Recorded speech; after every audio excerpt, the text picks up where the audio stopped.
Hey, my name is Matthew Mitchell. I'm 56 years old. When 9/11 happened, I was sitting at my desk in my office. There was a TV in the lobby, and my secretary called me in there. The first plane had struck the tower, and we assumed it was a small passenger plane, and we just couldn't fathom that it was a big commercial jet.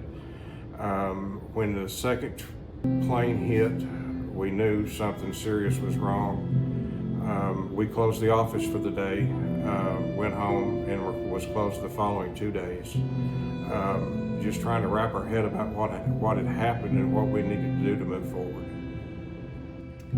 My name is Janice James. I'm 60 years old, and I was working in a government office the day we had 9/11.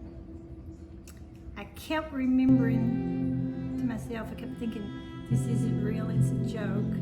I remember coming on the radio and thinking, this is a joke, this is not happening. But I did find out that it was real and it was happening. And I just kept thinking that this doesn't happen in America. This is wrong.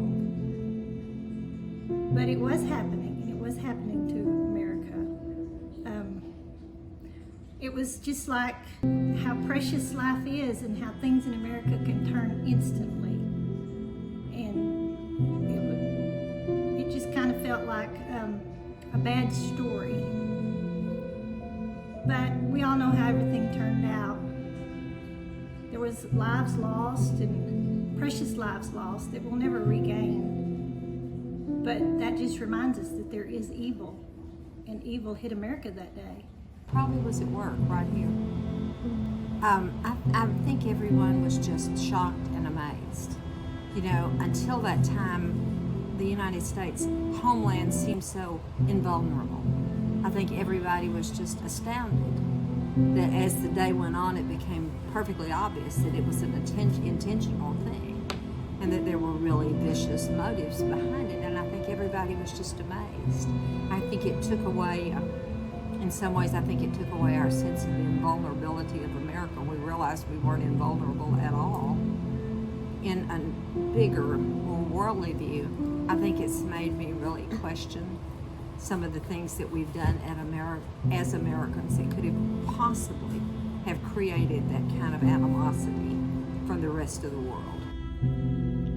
Hi, my name is Alex Grigsby. I'm 33. I'll be 34 next month.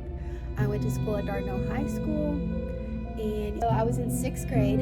I think it was, I can't remember her name. She was one of my favorite teachers, Miss Great House. I don't know. It was right. It was in PAL, is what we called it then, and it was. I just remember everybody being quiet and sitting down, and then my teacher turned on the TV, and I was really just honestly confused as to what was going on at that time, and I just remember seeing the footage of the second plane hitting, and then looking over at my teacher, and she was crying, and that's when I knew, like, holy crap, this is something serious.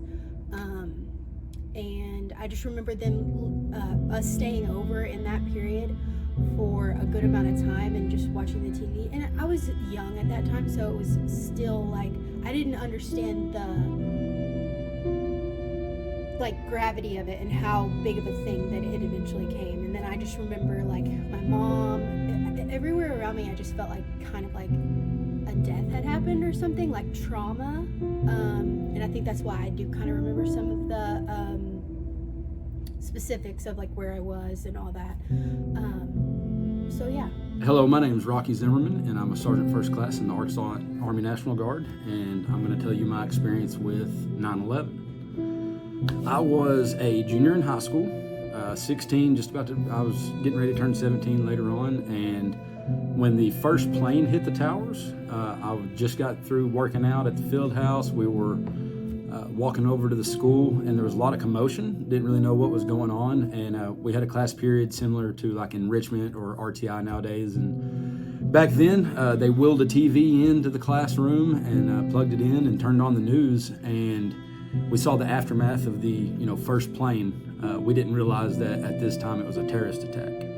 We just thought, like, holy crap, this is the world's worst aviation accident that's ever occurred. As we were watching it, and then we saw the second plane hit, and at that time we knew that these were hijacked planes, and there were still two others in the sky. The one hit the Pentagon, and then the other, the brave Americans who fought back to try to take over the fourth plane, and unfortunately it crashed as well. But my experience with it was just in awe.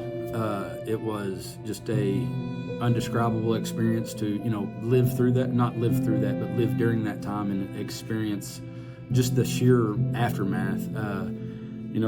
They say one nation under God. It didn't matter who you were, what your faith may have been, but we came together as one nation. The unity at that time was just amazing, and that was one of the reasons why I even joined the military.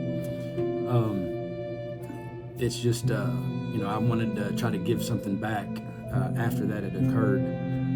So I joined, and just it's so hard to describe what people felt that day because of just the catastrophic event. I mean, it was a catastrophe, and the brave firefighters, I believe the number that lost their lives was 341 firefighters, police, and emergency management personnel that were there that day, that stuck around to try to save people. It was just a devastating thing, but also when you have a catastrophic event, good comes out of it as well, as weird as that sounds. My name is Brianna Jones. I'm 28 years old. I was in first grade when 9/11 happened. I don't remember a lot because I was little, but I remember getting checked out of school, and my parents took me home, and they made me play in my room, and they were like really into the television, which I knew was weird.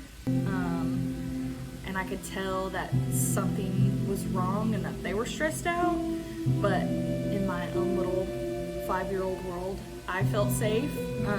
Later on, I understood why the whole vibe was weird, but at the time, I did not know what was happening.